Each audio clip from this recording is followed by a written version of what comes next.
हम लोग अक्सर ग्लोबलाइजेशन या भूमंडलीकरण की बात करते हैं, है ना? पर कभी सोचा है कि ये आपस में जुड़ी हुई दुनिया ये बनी कैसे? आज हम इतिहास के कुछ ऐसे पन्ने पलटेंगे जो हमें दिखाएंगे कि कैसे कुछ बहुत ही दिलचस्प घटनाओं ने हमारी आज की दुनिया को ये शक्ल दी है।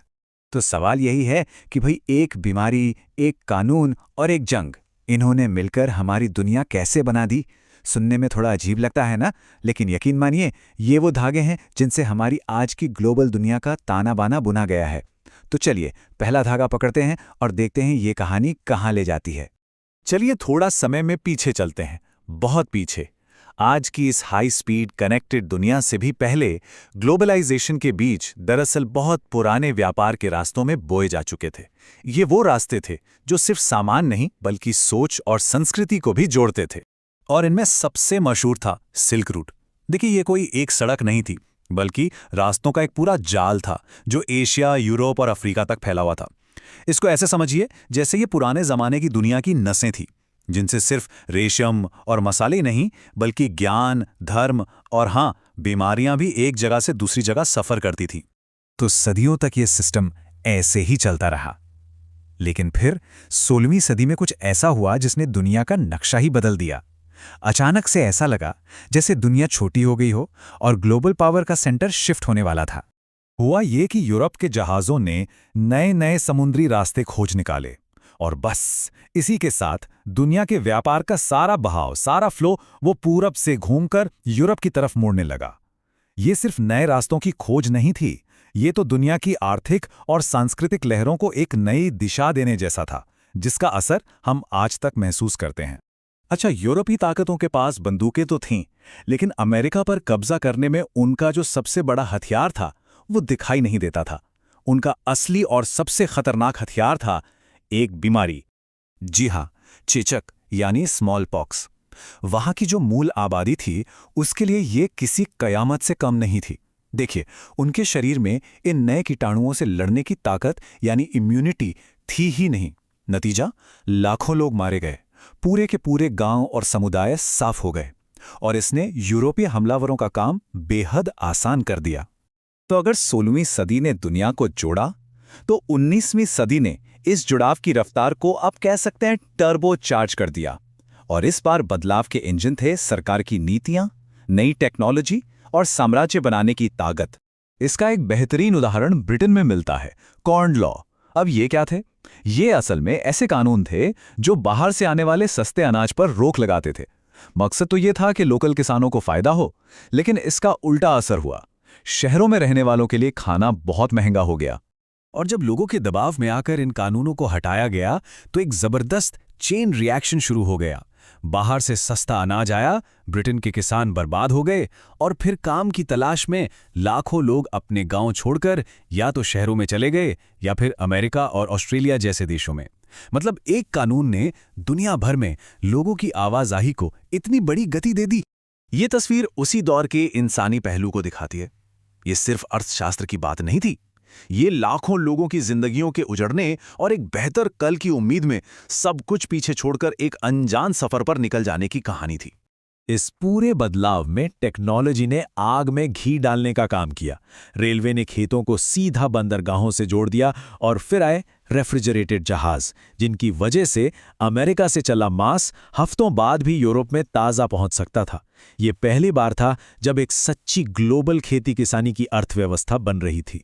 लेकिन इस नए ग्लोबल दौर का एक बहुत ही स्याह पहलू भी था। अफ्रीका में रिंडरपेस्ट नाम की एक बीमारी जो मवेशियों में फैलती थी, उसे जीत के एक हथियार की तरह इस्तेमाल किया गया। देखिए, अफ्रीका में लोगों की रोजी रोटी और उनकी दौलत का सबसे बड़ा जरिया उनके जानवर थे। रिंडरपेस्ट ने वहां के लगभग 90% मवेशियों को खत्म कर दिया। जब लोगों की कमाई का जरिया ही खत्म हो गया तो उनके पास खदानों और बागानों में मजदूरी करने के सिवा कोई चारा नहीं बचा, और इससे यूरोपीय ताकतों की पकड़ अफ्रीका पर और भी मजबूत हो गई। शोषण का एक और भयानक रूप था भारत से गिरमिटिया मजदूर या अनुबंधित श्रम की प्रथा। इसमें लाखों भारतीय मजदूरों को धोखे से या उनकी मजबूरी का फायदा उठाकर एक कॉन्ट्रैक्ट साइन करवाया जाता था, और फिर उन्हें कैरिबियन द्वीप, मॉरिशस और फिजी जैसी जगहों पर काम करने के लिए भेज दिया जाता था। ये एक तरह की नई गुलामी ही थी, जिसने ग्लोबल अर्थव्यवस्था को इन मजदूरों के खून पसीने से सींचा। साल 1929। ये जो आपस में जुड़ी हुई ग्लोबल व्यवस्था थी, अब इसे अपने सबसे बड़े संकट का सामना करना था। महामंदी या ग्रेट डिप्रेशन कोई एक दिन में नहीं आई। इसकी जड़ें तो 1920 के दशक में खेती के संकट में थीं। फिर पहले विश्व युद्ध के बाद दुनिया की अर्थव्यवस्था बहुत कमज़ोर थी और अमेरिकी कर्जों पर हद से ज़्यादा निर्भर थीं। और जब 1929 में अमेरिका में कर्ज का ये बुलबुला फूटा, तो पूरी दुनिया की अर्थव्यवस्था ताश के पत्तों की तरह ढह गई। इस तबाही का अंदाज़ा लगाना भी मुश्किल है। ज़रा इस आंकड़े को देखिए, सिर्फ 3 साल के अंदर अकेले अमेरिका में 1,10,000 से ज़्यादा कंपनियां दिवालिया हो गईं। सोचिए, इसका आम लोगों, उनकी नौकरियों और उनके परिवारों पर क्या असर पड़ा होगा। ये संकट अब सिर्फ अमेरिका का नहीं था, ये पूरी दुनिया का संकट बन चुका था। दो विश्व युद्ध और एक भयानक महामंदी की तबाही के बाद दुनिया के नेताओं ने एक सबक सीखा कि ऐसी बर्बादी दोबारा ना हो, इसके लिए हमें एक नई और ज्यादा स्थिर ग्लोबल व्यवस्था बनानी ही होगी। तो इसका जवाब था ब्रेटन वुड्स समझौता। इस मीटिंग से 2 बड़ी संस्थाएं निकलीं, IMF और वर्ल्ड बैंक। इनका सीधा सा काम था कि अंतर्राष्ट्रीय अर्थव्यवस्था को स्थिर रखा जाए और जंग के बाद देशों को दोबारा अपने पैरों पर खड़ा होने में मदद की जाए। ये भविष्य के आर्थिक संकटों को रोकने की एक बहुत बड़ी कोशिश थी। पर कहानी यहीं खत्म नहीं हुई। जो देश अभी अभी आज़ाद हुए थे, जो विकासशील देश थे, उन्हें लगा कि ये जो नया सिस्टम बना है, ये भी पुरानी ताकतों मतलब अमेरिका और यूरोप के ही फायदे के लिए है। इसलिए उन्होंने अपनी आवाज़ को बुलंद करने के लिए G77 नाम का एक ग्रुप बनाया। उनकी मांग थी एक ऐसी नई अंतर्राष्ट्रीय आर्थिक प्रणाली की जो सबके लिए बराबर हो, सबके लिए निष्पक्ष हो। और देखिए, अमीर और विकासशील देशों के बीच ये जो खिंचतान है, ये आज भी किसी न किसी रूप में जारी है। तो सिल्क रूट से लेकर चेचक तक और कॉर्न लॉ से लेकर वर्ल्ड बैंक तक हमने देखा कि हमारी ये दुनिया एक दिन में नहीं बनी। ये इतिहास की इन्हीं धाराओं का नतीजा है: व्यापार, बीमारी, कानून और जंग। तो अगली बार जब कोई ग्लोबलाइजेशन की बात करें, तो याद रखिएगा कि इसके पीछे सदियों की एक लंबी और बहुत ही पेचीदा कहानी छुपी है। आज हम औद्योगिकरण के दौर को समझने वाले हैं, लेकिन इसे सिर्फ मशीनों की कहानी की तरह नहीं देखेंगे, बल्कि ये कहानी है 2 ऐसी अर्थव्यवस्थाओं की जो एक दूसरे से गहराई से जुड़ी थीं, ब्रिटेन और भारत। तो चलिए शुरू करते हैं। सबसे पहले देखेंगे कि जब फैक्ट्रियां नहीं थीं, तब दुनिया कैसी थी। फिर बात करेंगे मशीन और हाथ की कारीगरी के बीच की टक्कर की। जानेंगे कि कंपनी का कंट्रोल कितना सख्त था और इस सब के बीच भारतीय उद्योग कैसे उभरा। और हाँ, विज्ञापनों की दिलचस्प दुनिया पर भी नजर डालेंगे और आखिर में सवाल करेंगे कि ये सब तरक्की थी या गुलामी। देखिए, किसी भी क्रांति को समझने के लिए ये जानना जरूरी है कि उससे पहले क्या था। तो चलिए उस दुनिया में चलते हैं जहां फैक्ट्रियों का कोई नामो निशान नहीं था। यहाँ एक बहुत ही जरूरी कॉन्सेप्ट है, आधी औद्योगिकरण। इसका मतलब है फैक्ट्रियों के आने से भी पहले बड़े पैमाने पर प्रोडक्शन हो रहा था। सोचिए, सौदागर कारीगरों को उनके घरों में काम देते थे और वहां बना माल पूरी दुनिया के बाजारों में बेचा जाता था। सब कुछ घरों से चल रहा था, किसी फैक्ट्री से नहीं। और उस ग्लोबल मार्केट में भारत का तो कोई जवाब ही नहीं था। अरे, ब्रिटिश मशीनें आने से पहले भारत टेक्सटाइल का सुपर पावर था। यहाँ के रेशम और महीन सूती कपड़े की पूरी दुनिया दीवानी थी। और बस यहीं से कहानी में एक बड़ा मोड़ आता है। ब्रिटेन और भारत के रास्ते बिल्कुल अलग होने लगते हैं। देखते हैं कैसे।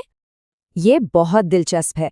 देखिए, एक तरफ ब्रिटेन में अमीर लोग हाथ से बनी चीजों को शान और स्टेटस का सिंबल मानते थे, वहीं दूसरी तरफ उन्हीं ब्रिटेन की फैक्ट्रियों से निकला सस्ता मशीन मेड कपड़ा भारत के बाजारों में भर दिया गया, जिसने यहाँ के लोकल कारीगरों की कमर ही तोड़ दी।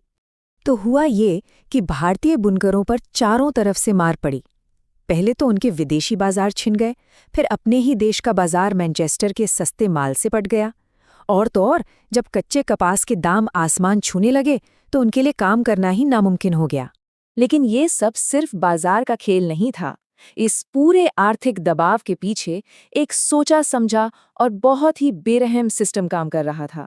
इस सिस्टम का सबसे बड़ा हथियार था गुमाश्ता।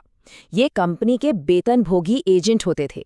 इनका काम था बुनकरों पर निगरानी रखना, माल इकट्ठा करना और क्वालिटी चेक करना। ये बाहर से आते थे और इनका लोकल लोगों से कोई लेना देना नहीं होता था, इसलिए ये बहुत सख्ती से पेश आते थे। ये शब्द एक बुनकर की बेबसी को दिखाते हैं। सोचिए, वो ना तो अपनी मेहनत का सही दाम मांग सकते थे और ना ही अपना माल किसी और को बेच सकते थे। ऊपर से कंपनी उन्हें कर्ज देकर ऐसा फंसा लेती थी कि वो कहीं के नहीं रहते थे। और इसका नतीजा बहुत भयानक था।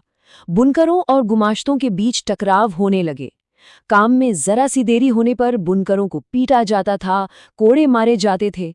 हालात इतने खराब हो गए कि हजारों बुनकरों ने अपना पुश्तैनी काम छोड़कर गांवों से पलायन कर दिया।